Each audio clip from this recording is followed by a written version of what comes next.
नमस्कार दोस्तों, खबर एक्सक्लूसिव के लाइव सेशन में आप सभी का स्वागत है। और आज का मुद्दा हमारा होगा कि आपातकाल के 45 साल बाद भी क्या उस इतिहास को आज याद है। आज की शायद पीढ़ी को, आज के पीढ़ियों को शायद वो लोकतंत्र का वो काला इतिहास नहीं याद होगा। इस पर हमारी चर्चा होगी, इसी पर हम बात करेंगे। इन्हीं खबरों को लेकर के आज आपातकाल पे बीजेपी ने कांग्रेस पर निशाना साधा और उसके अपने हिसाब के मुताबिक, जैसा कि वो हमेशा हर आपातकाल पे बीजेपी की तरफ से वही बयान आता है जो लगातार बयान आते रहते हैं, तो आज हम इसी पर चर्चा करेंगे। लेकिन उससे पहले अभी की इस वक्त की एक बड़ी खबर सामने आ रही है कि बिहार में आकाशीय बिजली गिरने से 83 लोगों की मौत हो गई है। ये बहुत बड़ी खबर आ रही है। आंधी तूफान के बाद में बिहार में 83 लोगों की मौत हो जाती है। ये बड़ी खबर आपको शेयर करना जरूरी है, क्योंकि इस समय बिहार में और उत्तर प्रदेश में जो आंधी तूफान चल रहा है उसके तहत उसमें देखा गया कि तकरीबन आज 83 लोग तो बिहार से मर गए और वहीं पर 9 लोग उत्तर प्रदेश से भी आकाशीय बिजली का शिकार हो गए। तो ये बड़ी खबर आपके साथ अभी तुरंत इसलिए क्योंकि ये बड़ी खबर है, इस पर ध्यान देना आपके जरूरी है। आपके स्क्रीन पर भी दिख रही होगी इस वक्त ये बड़ी खबर है कि बिहार में 83 लोगों की मौत होगी। सबसे ज्यादा गोपालगंज में मौतें हुई हैं जहां पे 13 लोग मरे हैं। वहीं मधुबनी और नवादा में भी 8-8 लोग इससे आकाशीय बिजली में झुलस गए और मर गए हैं, और कई लोग घायल भी, झुलसे हुए भी पाए गए हैं। तो ये बहुत बड़ी खबर है। इस खबर पे हमारी लगातार नजर बनी रहेगी। और इसमें उत्तर प्रदेश से बता दें, उत्तर प्रदेश में भी देवरिया में 7 लोगों की मौत हो गई है, जबकि बाराबंकी में 2 लोगों की मौत हो गई है। वहीं पर कई कई लोग इससे झुलस भी गए हैं। तो ये इस वक्त की सबसे बड़ी खबर है। इस खबर को हम लगातार इस पर बने रहेंगे और आपसे यही कहेंगे कि जब भी आंधी तूफान आए तो अपने आप को सुरक्षित जगहों पर रखिए, क्योंकि आकाशीय बिजली से इस वक्त में जाने जाना वाकई बहुत हैरान करती है। क्योंकि ऐसे समय में आकाशीय बिजली को समझना जरूरी है। आकाशीय बिजली सुरक्षा ऐसे होती है, अगर आपके आसपास में मोबाइल के टावर या ऐसा कुछ है तो वहां पर आकाशीय बिजली गिरने की संभावना काफी हद तक कम हो जाती है। तो इसी पर हमारी चर्चा रहेगी, इसको हम बताते रहेंगे। इस पर भी ये खबर आपको बता दें, गोपालगंज, पूर्वी चंपारण, सिवान, बांका, दरभंगा, भागलपुर, इन जगहों पे ही लोग ने दम तोड़ा है जहां पे आकाशीय बिजली गिरी है। तो इस खबर पे आपको अभी तक की सबसे बड़ी अपडेट हम दे देते हैं कि अब तक 83 लोग बिहार में और 9 लोग उत्तर प्रदेश में आकाशीय बिजली गिरने से दम तोड़ चुके हैं। अब हम आपको इस खबर पर लगातार बनाएंगे, कोई अपडेट आती है उसको भी आपको बताएंगे।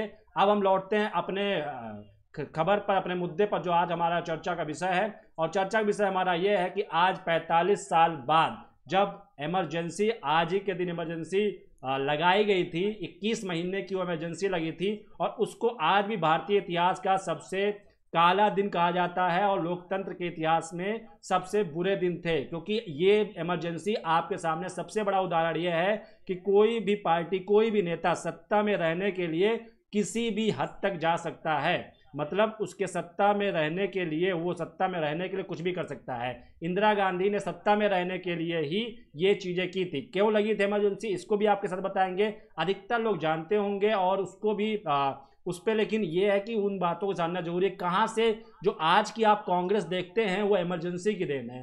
कई बड़े नेता हैं जो कि आपको इमरजेंसी की वजह से ही आपको देखने को मिल रहे हैं, जानने को मिल रहे हैं। आज के जो बहुत बड़े बड़े नेता हैं वो इमरजेंसी के ही नतीजा है, इमरजेंसी का परिणाम है, जिसके स्वरूप आप लोग उनको देख रहे हैं आज। जिनकी चाहे वो बीजेपी क्यों ना हो, ये सारी की सारी बड़ी पार्टियां जो भी आज समय आपको पार्टियां नजर आती हैं वो इमरजेंसी की ही देन है।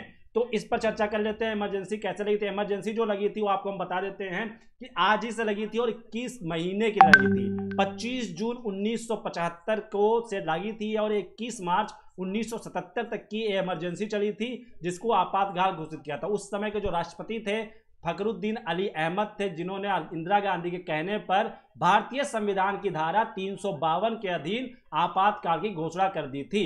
ये उस समय लगाया जाता है जब ऐसा लगता है कोई सिचुएशन नहीं है, सिचुएशन कंट्रोल करने लगाया जाता है। लेकिन ये इमरजेंसी पूरी तरीके से विवादास्पद रही, अलोकतांत्रिक रही, और इसकी वजह से कई लोगों को मतलब बहुत सारी चीजें सामने निकल के आई। आपातकाल में चुनाव तक स्थगित हो गए, नागरिकों के जो अधिकार होते हैं वो समाप्त कर दिए जाते हैं, और ऐसे में जो सत्ता होती है, जो सरकार होती है, उस समय वो पूरी तरीके से निरंकुश हो जाती है और जो चाहती है वो कर सकती है। इसी दौरान में इंदिरा गांधी के जो विरोधी थे, राजनीतिक विरोधी थे, उन सभी को जेल में डाल दिया गया। मीडिया पर प्रतिबंध लगा दिया गया, मीडिया पर बैन लगा दिया गया। मतलब एक तरीके से ये नॉर्थ कोरिया बन गया था, किम जोंग की नॉर्थ कोरिया बन गई थी। और उनके जो बेटे थे संजय गांधी, उन्होंने जबरदस्ती लोगों को पकड़ पकड़ के पुरुष नसबंदी भी शुरू करवा दिया था। जो बहुत बड़े राजनेता हुए जयप्रकाश नारायण ने इसे भारतीय इतिहास की सर्वाधिक काली अवधि कहा था। तो ये बहुत बड़ी खबर है। इसको लेकर के इस पे हर साल जब भी 25 जून की तारीख होती है तो इमरजेंसी को लेकर चर्चा की जाती है। और 21 महीने तक चलना, 21 महीने तक देश में केवल एक ही राजा था, एक ही शासन था, वो इंदिरा गांधी थी। इंदिरा गांधी जो कहती थी वही होती थी। तो ये इमरजेंसी लगी क्यों, इस पर हम चर्चा कर लेते हैं। इमरजेंसी लगी इस वजह से क्योंकि इमरजेंसी के पीछे कारण ये था कि 1967 से 1971 के बीच इंदिरा गांधी प्रधानमंत्री थी और उनके ऊपर उन्होंने जहाँ रायबरेली से चुनाव लड़ा था तो उनके जो प्रतिद्वंदी थे वो उन्होंने ये आरोप लगाया था कि इन्होंने चुनाव में धांधली करके सरकारी मशीनरियों का इस्तेमाल करके इन्होंने चुनाव जीता है। उनके अपोजिट खड़े थे राजनारायण, वो भी एक बड़े राजनेता बन के बाद में उभरे। इन्हीं परिणाम के आने के 4 साल बाद राजनारायण ने हाई कोर्ट में जो परिणाम को लेकर के चुनौती दे दी, जिसके बाद उनकी दलील थी कि इंदिरा गांधी ने चुनाव समय सरकारी मशीनरियों का दुरुपयोग किया और तय सीमा से अधिक खर्च किया है, जिसके बाद में मतदाताओं को प्रभावित किया, जिसको हाई कोर्ट ने सही माना और उन्होंने इसको कहा कि ये गलत था और उनको सजा दी कि 6 साल तक की वो कुछ भी चुनाव नहीं लड़ सकती हैं। लेकिन चूंकि वो प्रधानमंत्री थी तो उनको पद से तुरंत नहीं हटाया जा सकता है क्योंकि वो लोकतांत्रिक तरीका है। तो इंदिरा गांधी को अपनी सत्ता जाती हुई दिखी, 2 साल की सत्ता उनकी और बची थी, तो उन्होंने अपने राष्ट्रपति जो उस समय फखरुद्दीन अली थे उनसे कह करके आपातकाल लगवा दिया। मतलब देश में इमरजेंसी लग गई। अब पूरा का पूरा सत्ता जो था वो सिर्फ और सिर्फ इंदिरा गांधी के हाथ में आ गया था। अब इंदिरा गांधी ही सर्वा थी और इस तरीके से पूरे उस समय में क्या क्या चीज़ें हुई उस पर आगे चलते हैं। चाहे कि फिरजोज जो संजय गांधी थे उन्होंने चाहे नसबंदी का ऐलान कर नसबंदी शुरू करवा दिया हो, वो चाहे मामला रहा हो, और भी कई सारी चीज़ें हैं, उन सभी पे आपके साथ चर्चा करेंगे क्योंकि इस पर बात करना बहुत ज़रूरी है। और अब आपको बता देते हैं कि कैसे ये कांग्रेस, जो आज की कांग्रेस आप देख रहे हो, कांग्रेस कहाँ से आई। ये 1967 से 1971 में इंदिरा गांधी और भारतीय राष्ट्रीय कांग्रेस के साथ ही संसद में भारी बहुमत के साथ में अपना नियंत्रण लिया था, उनकी सरकार थी। इसमें केंद्रीय मंत्रिमंडल की बजाय प्रधानमंत्री के सचिवालय के भीतर ही केंद्र की सारी शक्तियां केंद्रित कर दी गई थी और इस तरीके से इसको एक खतरे, सचिवालय के निर्वाचित सदस्यों को उन्होंने खतरे के रूप में देखना शुरू कर दिया। तो इस तरीके से उन्होंने भरोसा जताया, सब चीज़ें हुई, उन्होंने प्रतिद्वंदी की और इससे क्या 1969 में आते आते कांग्रेस 2 भागों में बट गई। एक कांग्रेस ओ बनी जिसमें सिंडिकेट के रूप में जाना जाता है, जिसमें पुराने जो कांग्रेसी थे वो शामिल थे, और एक कांग्रेस आर बनी जो इंदिरा गांधी की थी, जो इंदिरा गांधी विचारों की थी। तो इन सबको ये 2 कांग्रेस बट गई। उसके बाद में जब इसका जो बहुत बड़े जो भाग थे जो उसमें जाना चाह रहे थे तो उनको लगा कि इंदिरा गांधी के साथ ही आगे भविष्य अच्छा है कांग्रेस का, तो अधिकतर लोग कांग्रेस ओ के साथ न जाकर के कांग्रेस आर के साथ चले गए, जो कि आज की कांग्रेस है, उसके साथ चले गए। इसमें सभी लोग प्रधानमंत्री के साथ चले गए और बहुत बड़ी ये पार्टी मजबूत हो गई। और इसके सदस्य जल्दी जल्दी इसमें वो तरीके से जैसा इंदिरा गांधी कहती थी वैसा होता था। और तभी से शुरू हो गया कि गांधी परिवार ही कहीं पर अगर मुख्यमंत्री निर्वाचित करना है या कुछ करना है तो गांधी परिवार की ही चलती थी। बाकी सारे मेंबर जो होते थे वो सिर्फ और सिर्फ उनकी चाटुकारिता, चापलूसी करने के लिए ही लगे रहते थे। तो इस तरीके से अपने वफादारों को मुख्यमंत्री नियुक्त करने लगे, राज्यपाल नियुक्त करने लगे। इस तरीके से इंदिरा गांधी कांग्रेस में ऐसा चीज़ें हो गई कि मतलब पार्टी में जो बैठक होकर के तय किया जाता था वो चीज़ें खत्म हो गई। तो इसके बाद 1971 में उन्होंने आम चुनाव में गरीबी हटाओ को लेकर के चुनाव लड़ा। इंदिरा गांधी ने, जब इंदिरा गांधी कांग्रेस आर बन गई और उन्होंने जब गरीबी हटाओ को लगा तो और लोगों को अच्छा लगा और इसमें नतीजा ये हुआ कि उन्होंने विशाल बहुमत से अपना चुनाव जीता। 518 सीटों में से 352 सीटें इंदिरा गांधी की कांग्रेस ने जीत लिया। इसके बाद में इस कांग्रेस के जीतने बाद में 1971 में इन्होंने बांग्लादेश को आज़ाद करवाया और भाई बहुत सारी चीज़ें रही। इसी के 1 साल बाद इनको भारत रत्न भी दे दिया गया। तो ये सारी चीज़ें, विपक्षी उनको दुर्गा मानते थे। अटल बिहारी वाजपेयी ने भी इंदिरा गांधी को दुर्गा कहा था, जिस तरीके से उनकी छवि थी, जिस तरीके से उनका प्रभाव था उस वक्त की राजनीति में। कहा जाता है कि ऐसी महिला राजनेता अभी तक की भारतीय इतिहास में न तो अभी तक हुई है, भविष्य में ऐसी राजनेता हो तो उसकी उम्मीद बहुत कम है, क्योंकि अभी थोड़ा सा प्रियंका गांधी के अंदर में इंदिरा गांधी की इमेज देखी जा रही है, लेकिन वो थोड़ी सी चीजें हैं। सब कुछ सही चल रहा था, लेकिन 1975 में जब देखा गया तो राजनीति में बेचैनी, जब इलाहाबाद हाई कोर्ट ने इंदिरा गांधी को चुनाव में धांधली का दोषी पाया राजनारायण के उसके चुनौती पर, और उसके बाद इनको 6 साल तक की किसी पद पर रहने से बैन कर दिया। तो अब इंदिरा गांधी को लगा 6 साल तक की बैन हो गया, मतलब मैं चुनाव में नहीं रह सकती, मैं प्रधानमंत्री नहीं रह सकती, तो इनको लगा कि अब सत्ता कैसे हो सकता है। तो एक हमारे कानून में आपातकाल लगाने की प्रक्रिया है, जिसको जो धारा 352 है उसके अधीन राष्ट्रपति प्रधानमंत्री के दरख्वास्त पर आपातकाल लगा सकता है।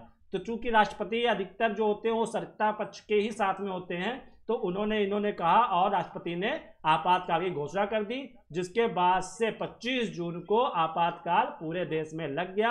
और ऐसे में जो भी उनके राजनीतिक विरोधी थे उनको जेल में डाल दिया गया, मीडिया पे बैन लगा दिया गया। मतलब सरकार पूरी तरीके से निरंकुश हो चुकी थी, मतलब पूरी तरीके से किम जोंग की तरह सरकार हो चुकी थी। वो जो चाहती थी वो कर सकती थी, उस तरीके से उन्होंने करना शुरू कर दिया। इसमें मीसा के तहत जो भी राजनीतिक विरोधी थे उनको गिरफ्तार किया गया। इसमें बड़े नेता जो थे जयप्रकाश नारायण, जॉर्ज फर्नांडिस और अटल बिहारी वाजपेयी को तो आप बहुत अच्छे जानते हैं। ये सारे नेता उस समय के इमरजेंसी के वक्त में बहुत बड़े नेता बन के बाद में शामिल हुए। उस वक्त में ही राष्ट्रीय स्वयंसेवक संघ आरएसएस पे प्रतिबंध भी लगा दिया गया था। पहली बार हुआ था जब आरएसएस पे प्रतिबंध लगाया गया।